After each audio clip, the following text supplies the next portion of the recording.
Hello বন্ধুরা, আপনাদের সকলকে নতুন একটি ভিডিওতে স্বাগত জানাই। বন্ধুরা, আপনাদের লক্ষ্মী ভাণ্ডার বা বিধবা ভাতা বা বার্ধক্য ভাতা, আপনাদের এই সমস্ত ভাতার ক্ষেত্রে আপনাদের নতুন কিন্তু আপনাদের নিয়ম জারি করেছে। আপনাদের ভোটার কার্ড, প্যান কার্ড এবং আধার কার্ডে আপনাদের যদি নাম, বাবার নাম বা জন্ম তারিখ যদি ভুল থাকে, সেক্ষেত্রে আপনাদের কিন্তু এই ভাতা ঢুকতে আপনাদের অসুবিধা হবে আপনাদের ব্যাংকের অ্যাকাউন্টে। তো আপনাদের ব্যাংকের সঙ্গে যদি আধার লিঙ্ক নাও থাকে, সেক্ষেত্রে আপনাদের কিন্তু এই টাকা কিন্তু আপনাদের কি জানানো হয়, কি আপডেটটি এসেছে, তো চলুন আপনাদেরকে সমস্ত ডিটেলস জানাবো। তার আগে একটা ছোট্ট রিকোয়েস্ট করবো, চ্যানেলে নতুন হলে চ্যানেলটিকে অবশ্যই সাবস্ক্রাইব করে বেল নোটিফিকেশনটি অল করে রাখবেন এই ধরনের নতুন কিছু আপডেট সবার আগে পাওয়ার জন্য। তো চলুন মধ্যে ভিডিওটি শুরু করা যাক। তো বন্ধুরা, এখানে আপনাদের একটি পত্রিকা জানানো হয়েছে যে 6টা কারণে বিধবা ভাতা, বার্ধক্য ভাতা এবং লক্ষ্মী ভাণ্ডারের টাকা আপনাদের অ্যাকাউন্টে ঢুকছে না। তো এখানে দেখুন, সবার প্রথম 1 নম্বর পয়েন্টে বলা হয়েছে যে নবান্ন থেকে আপনাদেরকে জানানো হয়েছে যে বৃদ্ধ ভাতা ও বার্ধক্য ভাতার জন্য যারা আবেদন করেছেন, তো তাদের ক্ষেত্রে আপনাদের আধার কার্ড, প্যান কার্ড বা ভোটার কার্ডের জন্ম তারিখ কিন্তু পৃথক রয়েছে।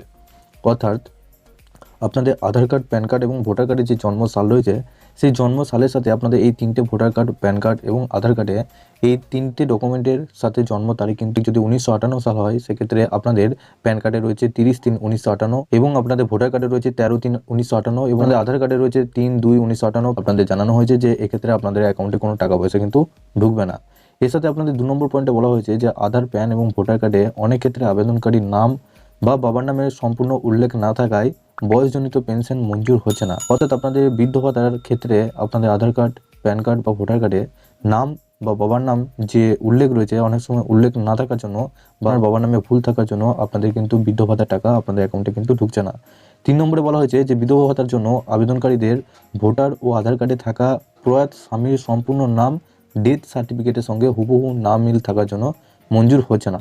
অর্থাৎ আপনার বিধবা ভাতার ক্ষেত্রে মেন ব্যাপার হচ্ছে আপনার ভোটার কার্ড, আধার কার্ডে যে স্বামীর নাম উল্লেখ রয়েছে এবং আপনার যে ডেথ সার্টিফিকেট রয়েছে, সেই ডেথ সার্টিফিকেটে যদি ম্যাচ না খায়, অর্থাৎ সেই নামটাকে যদি আপনার আধার কার্ড, ভোটার কার্ডে না উল্লেখ থাকে, সেক্ষেত্রে আপনারা বিধবা ভাতার টাকা কিন্তু আপনাদের অ্যাকাউন্টে তারা ঢুকবে না। এক্ষেত্রে আপনাদের আধার কার্ডে নাম রয়েছে শ্যামল দাস রয়েছে, কিন্তু ডেথ সার্টিফিকেট রয়েছে শ্যাম দাস, এরকম যদি তফাৎ থাকে, সেক্ষেত্রে আপনাদের কিন্তু বিধবা ভাতার টাকা আপনাদের অ্যাকাউন্টে কিন্তু ঢুকবে না। এক্ষেত্রে আপনাদের 4 নম্বর পয়েন্টে বলা হয়েছে যে আবেদনকারী ব্যাংকের অ্যাকাউন্টে অবশ্যই সিঙ্গেল হতে হবে। তো আপনাদের মধ্যে অনেকে রয়েছেন যারা ব্যাংকের অ্যাকাউন্ট কিন্তু জয়েন্টে দিয়ে থাকেন, আপনাদের লক্ষ্মী ভাণ্ডার হোক, আপনাদের বৃদ্ধ ভাতা হোক, সেক্ষেত্রে আপনারা কিন্তু সিঙ্গেল অ্যাকাউন্ট দেবেন, নাহলে আপনাদের অ্যাকাউন্টে কিন্তু টাকা ঢুকবে না। বিধবা ভাতার জন্য আবেদনকারী বা মহিলা প্রয়াত স্বামীর সঙ্গে থাকার আগে অ্যাকাউন্টের নাম্বার দিয়ে থাকেন, এক্ষেত্রে তাদের পেনশনের আবেদন মঞ্জুর হচ্ছে না। অর্থাৎ আপনাদেরকে কিন্তু সিঙ্গেল অ্যাকাউন্ট করতে হবে। 5 নম্বর পয়েন্টে বলা হয়েছে যে কেন্দ্রীয় সরকার মাস কয়েক আগে নিয়ম করেছে যে বৃদ্ধ ভাতা ও বার্ধক্য ভাতার ক্ষেত্রে ডিজিটাল রেশন কার্ড আপনাদেরকে কিন্তু দিতে হবে, অর্থাৎ আপনাদেরকে কিন্তু করতে হবে। ডিজিটাল রেশন কার্ড যদি আপনারা না করেন, সেক্ষেত্রে আপনাদের বৃদ্ধ ভাতা বা বার্ধক্য ভাতা টাকা আপনারা পাবেন না। পূর্ণ রেশন কার্ড থাকে বা কাগজে লেখা রেশন কার্ড থাকে, সেক্ষেত্রে আপনারা অবশ্যই আপনাদের আশেপাশে যে বিডিও অফিস রয়েছে, সেই বিডিও অফিসে গিয়ে আপনারা কিন্তু রেশন কার্ডটা ডিজিটাল করে নেবেন।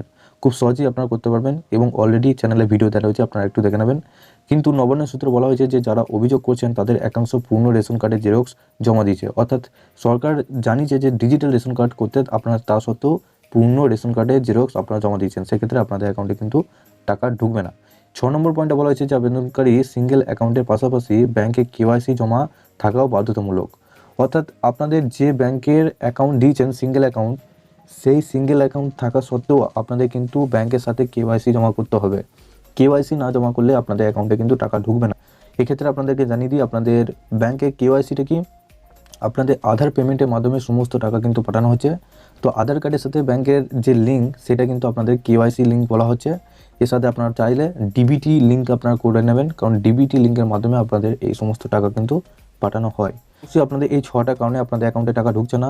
আপনাদের অ্যাকাউন্টের দিক থেকে সমস্যা, আপনাদের যে ডকুমেন্টের দিক থেকে সমস্যা, সেই সমস্ত সমস্যাগুলো সংশোধন করার চেষ্টা করুন। আপনাদেরকে জানিয়ে দিলাম পুরো ডিটেলসে। আপনারা ভোটার কার্ড, প্যান কার্ড বা আপনারা আধার কার্ড সংশোধন কীভাবে করবেন, এই চ্যানেলে কিন্তু সমস্ত ভিডিও দেওয়া রয়েছে, আপনারা একটু দেখে নেবেন। তো ভিডিওটি কেমন লাগলো অবশ্যই কমেন্ট বক্সে জানান। তার আগে একটা ছোট্ট রিকোয়েস্ট করবো, চ্যানেলে নতুন হলে চ্যানেলটিকে অবশ্যই সাবস্ক্রাইব করে বেল নোটিফিকেশনটি অল করে রাখবেন এই ধরনের নতুন কিছু আপডেট সবার আগে পাওয়ার জন্য। আর যারা আগে থেকে সাবস্ক্রাইব করে রেখেছেন তাদেরকে অসংখ্য ধন্যবাদ। তো চলুন বন্ধুরা, পরের ভিডিওতে দেখা হচ্ছে এরকমই নতুন কিছু আপডেট নিয়ে।